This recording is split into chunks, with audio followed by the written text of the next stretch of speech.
Good day, everyone. Today we're sitting down to talk about the issue of comprehensive sexuality education in South African schools. As some of you would know, there was a big furore going up about this issue over the last couple of weeks in the media and on social media. And we thought it would be good to sit down and have a frank discussion about where exactly do things stand in South Africa, and to really equip parents with accurate knowledge about this issue and current knowledge about this issue. So today with me on the couch, I've got Dieter Lubbe from the Pinion Project. And welcome, Dieter. Thanks, Ryan. It's good to be with you. We thought to really give a short introduction about where things stand and really put you on the page with where things currently are. So we know that on the 12th of May, there was a Sunday Times article about 6 lessons for modern grade 4s. And there seemed to be quite a bit of concern about that. There was a bit of an hysteria breaking out about that.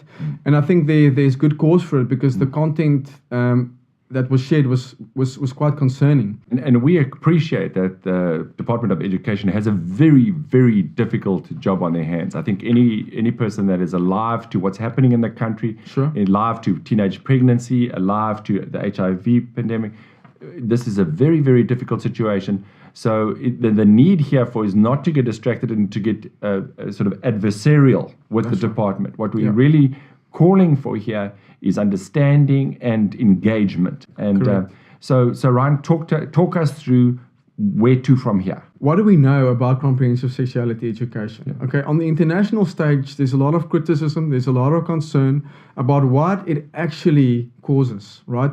The concern is that it causes early sexual debut, sexual initiation, more risky sexual behavior, promoting abortion as an answer to teenage pregnancy, for example, driving in a wedge between children and their parents in terms of the value base for their sexuality.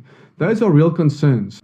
On the other hand, we also know that there is no international legal obligation or a domestic legal obligation on the state to provide comprehensive sexuality education. Which stands in contradiction then to the press release, or maybe not contradiction, but certainly that was the tone with which that press release was, that we are in fact do have commitments. So that is not the case. Yeah, there is no international law obligation on South Africa to implement this. What we do have is attempts by government to set it out as the policy directive that they want to follow through an interministerial commitment they made in 2013 with 20 other Eastern and Southern African countries. They put it into their national policy on HIV, TB and STIs, and a couple of other policy documents. But what it is not a legally binding obligation on South Africa. And we have those assurances from the department that this is not a cut and paste situation. They are scaling it, they are trying to bring it on, but we need to just be very, very clear that this is not an internationally binding commitment. That's then secondly, Ryan, the evidence, is the evidence there that this is actually the best approach? So the evidence, unfortunately, is also lacking. So, I mean, once you get to the point where there's no legally binding obligation, the next question is, so what is the public policy case for this? Is there a rationale based on research evidence that this is actually good and this will be the answer, the solution to these social problems that we find, HIV infection as well as teenage pregnancies and some others? The most recent research done shows that not only is there no positive impact of the rollout of CSE, neither in the US nor outside of the US, so in African countries where they've tracked the data, and this is UNESCO's own data. In fact, there's in 26% of the cases where these CSE programs are rolled out, it shows a harmful or a negative impact. That being the case, the question must be asked.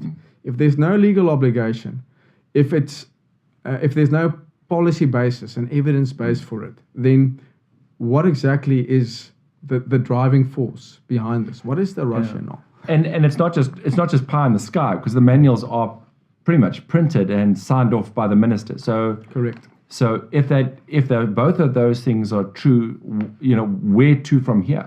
That is the question. And so what we've done when we wrote our article, we've tried to answer those questions, saying what can be done and how to go about this. And what we've said is there are a whole list of stakeholders in this issue. Parents, there are school governing bodies, school management teams, you have your healthcare providers, you have got your private providers of sexuality education and curriculum developers. You've got your parenting training providers. So a lot of stakeholders, and most of those actually have a channel of engaging with the department. And we are encouraging those stakeholders who do have those existing avenues to follow those.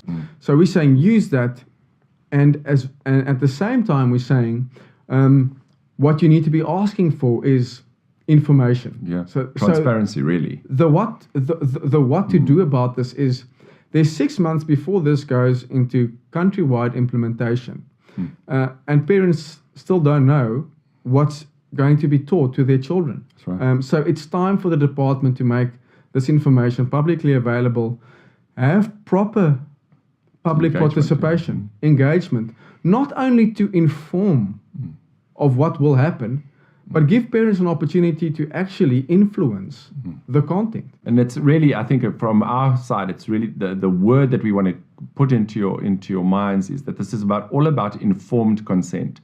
You can't give consent to a sexuality education program unless you know what it is. Correct. And to say that just the outcry has shown that there are many people that are concerned. Correct. And how can they make a good decision unless they know what's actually going to be in those manuals and engage with that material? So we really, it's not about just mere moral hysteria. It's about ethical commitment to transparency and to public engagement. And that's really what we're calling for in a situation. Absolutely.